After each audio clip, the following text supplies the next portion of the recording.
Well, welcome back again. We're discussing problem solving and decision making, brought to you by the University of California, Irvine, and I'm Rob Stone. This is Module 3, Lecture 1, and in this module we're going to talk about group decision making. In groups we have to make decisions, and there are a number of ways to do that, and depending on the kind of decision you're making, then you need to use different methods for doing that along the way. We're going to talk about decision making in groups rather than individual decision making, although some of these will actually be ways to make decisions by one person. Common methods that we're going to discuss. We can make decision by majority. We can make decision by minority. We can make decision by an expert. We can have an authority figure, somebody that just makes the decision for the group with no input from the group at all. We can have an authority figure that will make the decision for the group, but there will be input from the group before that decision is ever made. And then we can have a group decision called consensus.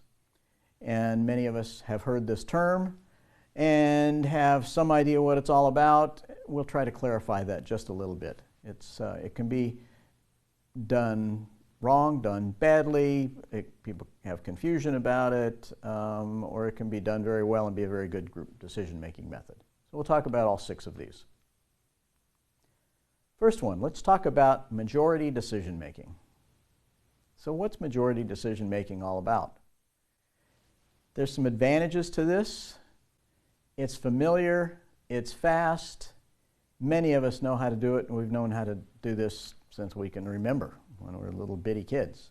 Majority decision making is usually a vote. We just say, okay, how many think we should do A?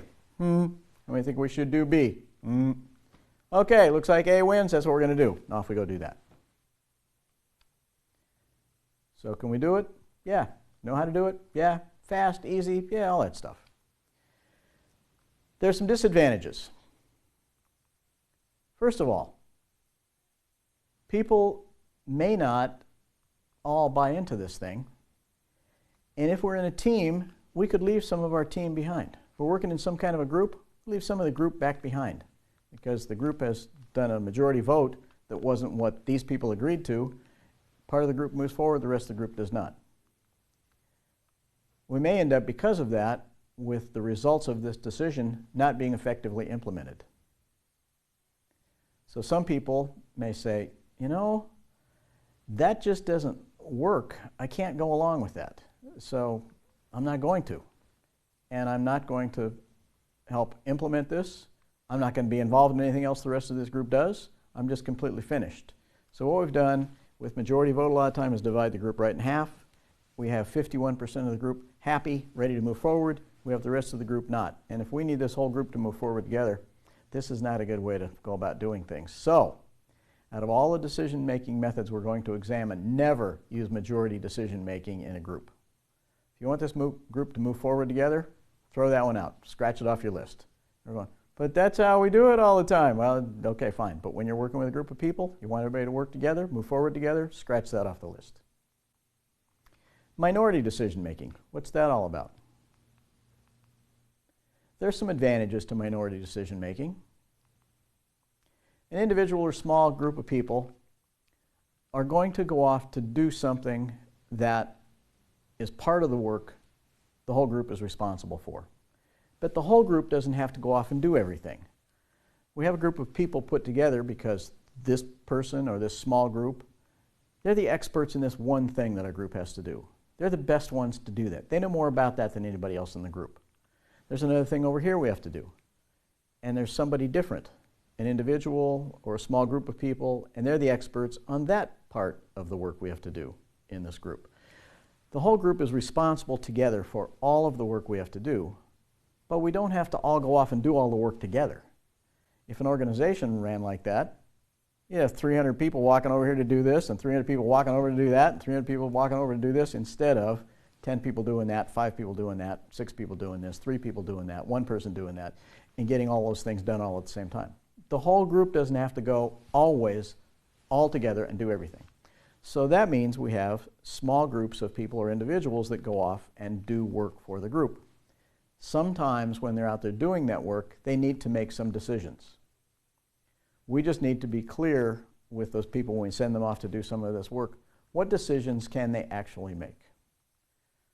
So now we can actually have people out doing different things. The group can do a lot of different things all at the same time, and some people are going to have to make some decisions for the entire group. It allows us to get a lot of things done concurrently. We don't have to all do everything all together. We need to make sure we have clear guidelines for this minority group out here making the decisions. Otherwise, they may do some things that we really don't want to have done in our organization. Clear guidelines on how these people can make decisions along the way, the parameters they can stay within. Disadvantages. Well, there's going to be some group members that don't have any involvement in making these decisions. So sometimes there's not the buy-in that we need. Clear guidelines, agreement that the minority is empowered to make these decisions. So if we're going to have some people that say, well, I wasn't involved in that decision. We've had that discussion already. We had it up front before we ever even turned our minority group loose to go do things and make decisions along the way. We've had that discussion. We don't need to have that discussion again. We've agreed, okay, within these parameters, that group can make decisions. We also have another way to make decisions, an expert. Sometimes we don't really know what to do to make a decision. We don't have the information. An expert does. We bring an expert in from the outside to make the decision for us. Some advantages to this thing: fast, it's easy, and a lot of times we get a much more accurate decision, a much better decision than we could make on our own, simply because we don't have the information to make the decision. Disadvantages: again, there's nobody in our group involved in this. Therefore, the decision and our buy-in to the decision is only as strong as our trust in that expert. If we don't have much trust in that expert, much faith in that expert and their expertise, their ability to make a good decision, we're going to have less buy-in. If we really think, yeah, that's the person that really can make the decision for us, wonderful, let's move forward with that decision. So have the right expert. Examples: medical and health things. Sometimes we don't have the information to make good medical decisions. We have to be involved in our own health and medical decisions at some point. We have to make the final decisions about things. But we need some experts along the way to give us a lot of good information, and sometimes to make some of the key decisions along the way. Financial decisions. Sometimes in our household, we may have the parents in the household that will finally make the decisions, the financial decisions. We may get some input from the whole family, but we've got some experts here that really know about the money. Like maybe mom really knows a lot about what to do with the money and how this should be handled. So mom makes a lot of the financial decisions in the family. That may be true in organizations. A lot of people working in the organization, they have no clue what's going on with the money that affects the bottom line of the organization. They know their piece in doing the work in the organization that they know somehow has something to do with affecting the bottom line, but they don't know all the financial issues and how to make decisions about key financial items along the way, and there are experts in the organization that do know that. Legal decisions. Sometimes there are just experts that make the legal decisions. This is what the law says. This is what we have to do. There are organizational decisions that are made by experts in the organization, other kinds of organizational decisions. Sometimes there are people out in the organization that have no clue what to do in a certain situation, not because they're not smart enough. They don't have all the information available to them to make a good decision. There are people who do, and they make the decisions, the experts in these things. We're going to look at authority with no input.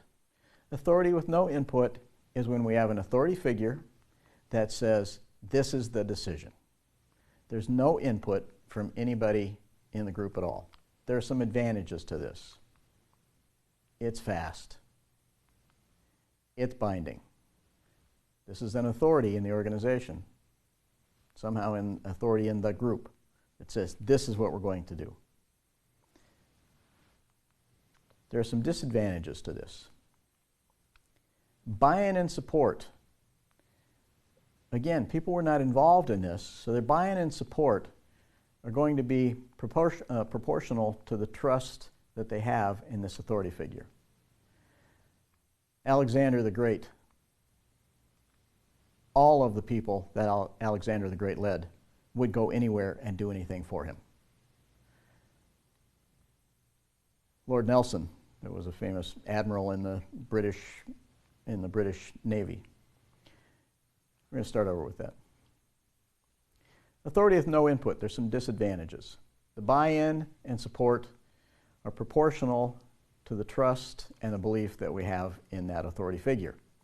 Alexander the Great, for example, led his army, led countries, led the world, and everybody followed him, and he was a very beloved leader by the people that he was leading forward. He started that when he was 12 years old. He did some things that were amazing, outstanding. People saw, oh, this is a great leader. At 12 years old, his father brought him aside and said, son, I'm going to turn my kingdom over to you at a certain time in your life. And there's a problem with that because my kingdom is not big enough for you. You're a strong enough, good enough leader that the world is the only thing that will ever be big enough for you. We have Alexander the Great as a great leader. There's a number of great leaders, great examples throughout history. Lord Nelson from the British Navy, an amazing leader. Both of these leaders, Alexander the Great, Nelson, they both took very good care of the people that they led. Nelson was such a good leader that when he was killed in battle, the admiral of the fleet sent a signal to Nelson's ship and told his men to send Nelson's body over to the admiral's ship because he was going to take it back to England. And Nelson's whole crew pulled out their cannons, aimed them at the other ships and said, no, we're taking him back. He's our leader. We're taking him back to England. And they completely disobeyed all the orders that they were given, and they took Nelson's body back to England. He was a beloved leader. Again, he took good care of people. A lot of times we'll have good leaders that they are good leaders and there's a lot of buy-in and support for what they're doing because they are really looking out for the whole group.